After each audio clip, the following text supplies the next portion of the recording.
Week 10 of the fantasy football season. His running back sits every matchup this week. Cincinnati Bengals at the Ravens Thursday night. We know these games are usually shootouts, and we saw early in the year a crazy shootout between these two teams. So Chase Brown, he's locked in as a start. Been the number one back over the last couple weeks for the Cincinnati Bengal team. Last week, over 100 yards, he found the end zone. And this week in a potential shootout, and we know he's the better passing downs back as well between him and Zach Moss. He's a start. Zach Moss, he's banged up. We don't know if he's going to play in this game. But like I said, Chase Brown the last couple weeks starting to take this backfield by storm and getting more touches than Moss. So Moss is tough to trust. He's a sit. Derrick Henry, he's locked in weekly. He's a top 3 option at the running back position. Once again, last week, over 100 yards, 2 touchdowns. And this week, I believe he goes out there, has another big game. New York Giants at the Panthers in Munich, Germany. Tyrone Tracy, I'll give him the starting nod. We know Tracy had the big ball game a few weeks ago with the Pittsburgh Steelers. And then it was surprising to see him play in last week's ball game after coming off a concussion on Monday night, even though the numbers weren't great, only finishing with 7 fantasy points in PPR leagues. But this week, a great matchup at the Carolina Panthers. They can't stop anyone, and Tracy's been a dynamic back for this Giant team. Devin Singletary is sit. He's lost his job to Tracy, and rightfully so. The rookies look well, and this Giant team's 2-7 on the season and going nowhere. So it's about playing the youngsters. Chuba Hubbard a start in this one. Last week, a good game, over 70 yards on the ground and 2 touchdowns. He's a start. He's been solid all season, one of the better running backs in fantasy football. Jonathan Brooks, possibility he returns in this game, or they wait till week 12 after the bye week, is his Carolina Panther team. So Brooks, he was a second-round pick in the NFL draft, the best back coming out of college this season.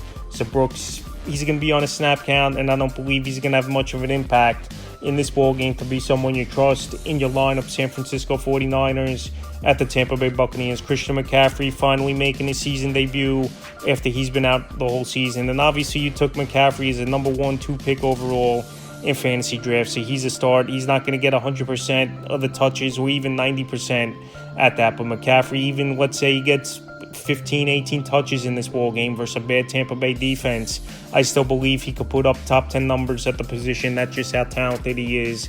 And I also believe Jordan Mason is going to be involved in this ball game, and he's going to be a flex option if he's healed from the shoulder problem that made him miss the end of that ball game a couple weeks ago versus the Dallas Cowboys. So Mason, he's been a good runner all season long. And like I said, I don't think they're throwing McCaffrey into the fire where he's going to touch the football 25, 30 times, especially in a matchup at Tampa Bay where this defense is beatable. I believe Mason's going to get touches, and he's going to be a flex option. Rashad White, Bucky Irvin, flex options. It's pretty much a 50-50 split between these two backs over there for this Tampa Bay Buccaneer team. But San Francisco is a good defense, and if the Niners get off to an early start, they're going to have to abandon the run. But obviously Rashad White, a good receiver out of the backfield. So if the game script goes the way I believe it can, Rashad White will have more upside, obviously catching the football, than Bucky Irvin. So at best, they're both flex options. Atlanta Falcons at the Saints, 2 of the top 7-8 running backs in all fantasy football this season. Bijan Robinson, the last month of the season, he's really turned the season around and putting up elite numbers where most fantasy owners took him early to mid-first round of fantasy drafts. He's a start. New Orleans can't stop anyone. Alvin Kamara, start each and every week with Derek Carr back in the lineup. His numbers are going to go up as Alvin Kamara. And this could be a potential shootout between these two teams. Back and forth where points were put on the board. Denver Broncos at the Kansas City Chiefs. Javonte Williams, Julian McLaughlin. This is a tough matchup for them in this one. If it's the same game script like it was last week where Baltimore got off to the early start and Denver had to abandon the run, obviously, and throw the football 40, 45 times in that one, they're not going to see the field much. They're not going to get a lot of touches in this one. And I believe Kansas City's going to get off to an early start in this ball game, and Denver is going to have to abandon the run, and Bo Nix will try to make things happen with his arm and legs. So they're both sits, and they've been tough options to trust all season long, besides obviously easier matchups. Kareem Hunt, he's a start each and every week. He's been an elite running back since he stepped in to the starting lineup in week 5 was Kareem Hunt. And Hunt, he still has gas left in the tank. I thought his best days were behind him, especially he was sitting on the couch all preseason in the first month of the season. But Kansas City called him up. He was ready as Hunt, and he's taking advantage of the situation. Even versus a good defense, he's a start for me. Buffalo Bills at the Indianapolis Colts. James Cook, he's locked in as a start. I know last week he didn't do much, and Ray Davis actually had the better game than James Cook. But James Cook, there's some games where he's only going to put in 10, 12 points. And then there's weeks, he's going to get that 23 to 30 point ranges cooked. So this week in Indianapolis, indoor ball game, fast track, I believe he bounces back with a big performance. Ray Davis, he's one of the best handcuffs in all pro football. And I said this in other videos. If Ray Davis was on, let's say, 15 other teams, he'll have an opportunity to be the starter. So Davis last week found the end zone on a 63-yard pass touchdown, took it to the house. And he's physical in between the tackles. So if anything happened to Cook injury-wise, Ray Davis will step in and be a top 15 option weekly. Jonathan Taylor, he's a start. Last week it was a down game versus a tough defense. But this week they know they got to put points on the board. And I think Jonathan Taylor, he could find running lanes versus Buffalo defense, because their run defense really hasn't been great all season long as this Buffalo Bill defense. And we even saw it last week where Devon Achane went out there and had a monster game. So I think Taylor bounces back this week and he's a start. Pittsburgh Steelers at the Commanders, Najee Harris, a flex option for me. This Commander defense, they're a solid run defense, and their defense is definitely getting things going over the last few weeks. Harris, he's had 2 100-yard games over the last few weeks, but this week, like I said, a tougher matchup for Najee and this Pittsburgh Steelers team. So his ceiling just isn't that high in my opinion. He's a flex option. Brian Robinson, if he plays, he's a start. Physical back, decent pass catcher out of the backfield as well is Brian Robinson. So he's a start if he plays. He tested that hamstring last week before the game at the Giants and he couldn't give it a go. Austin Eckler, even if he starts in this game, he's a sit for me if Robinson's out. Austin Eckler, we know he's one of the better receiving backs out of the backfield, but in between the tackles, the numbers haven't been that great. I know last week he went out there and had a good game, but that was the New York Giants, a defense that can't stop anyone. And this is a tougher matchup versus Steelers. Minnesota Vikings at the Jaguars. Aaron Jones, he's been great for this Minnesota Viking team all season long. One of the better running backs in the top 12 option weekly for fantasy owners. So this week in a great matchup at the Jacksonville Jaguars where they can't stop anyone. And we just saw Saquon Barkley off with a monster performance versus them last week. Over 35 fantasy points. Aaron Jones is a must-start. Travis Etienne, he's a flex option. I believe all around he's the better running back. And the way the game script possibly will go in this one, where they're going to have to throw the football a whole lot, Travis Etienne's going to get more snaps, and he's going to get more touches in this one. And Tank Bigsby, over the last couple weeks, he hasn't done much. So Etienne, he's a flex option. The way the game script's going to go in this one, I believe. And Tank Bigsby, we know he don't catch the football out of the backfield, and he's not in there on passing down drives where he's more in between the tackles and more of a player you have confidence in putting in your lineup if they're playing with a lead. And this season, that just hasn't been the case, where Jacksonville's been trailing pretty much every game this year. New England Patriots at the Chicago Bears. Stevenson 2 weeks in a row over 20 fantasy points in PPR leagues. Big physical back. We saw last week the catching prowess out of the backfield. 5 catches, 38 yards. Found the end zone. So Stevenson, like I said, the last couple weeks, he's played good football. But this week, definitely a tougher matchup, and I would temper expectations a little bit. But he's the full workhorse over there for New England. He's a start. DeAndre Swift, he's a start as well. Last 4 or 5 weeks, he's been great for the Chicago Bear team after he got off to a horrible start, not even averaging 2.5 yards per carry. But Swift's turned the season around, and he's catching the football out of the backfield, and he's been great in between the tackles with Khalil Herbert and Roschon Johnson pretty much being non-existent in the offense. So we saw Pollard have a good game last week versus Pat Dean. I think Swift will have one as well. Tennessee Titans at the Chargers. Tony Pollard and Calvin Ridley pretty much the only 2 options you could rely on. But especially Pollard week in and week out. He's been a solid running back. So last week he didn't practice with Pollard.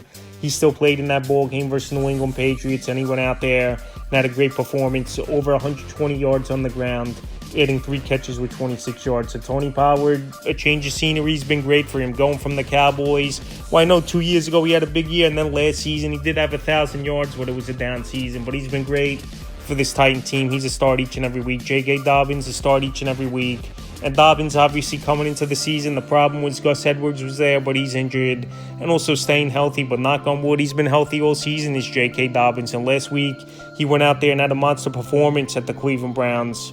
85 yards on the ground and 2 touchdowns was Dobbins. So this week in a matchup where I know this Tennessee defense is pretty solid, I believe Dobbins goes out there once again, is a start. New York Jets at the Arizona Cardinals. Breece Hall is a start each and every week. I know last week was a down game for Breece Hall, but Breece Hall, he was one of the top picks off the board, one of the better receiving backs out of the backfield. This Jet run game should open up more with Garrett Wilson and Devontae Adams on the outside. Two good receivers, obviously, where the boxes shouldn't be loaded. And like I said, Hall out of the backfield is a good receiving back. So this week in a potential shootout at Arizona, he's a must-start. James Conner, a start. He's a good running back in between the tackles. He gets good workloads as Conner. I know DiMacedo last week and Trey Benson had some success as well. But this is going to be a tight ball game, I believe, between these two teams. And James Conner can do it all, catch the football out of the backfield.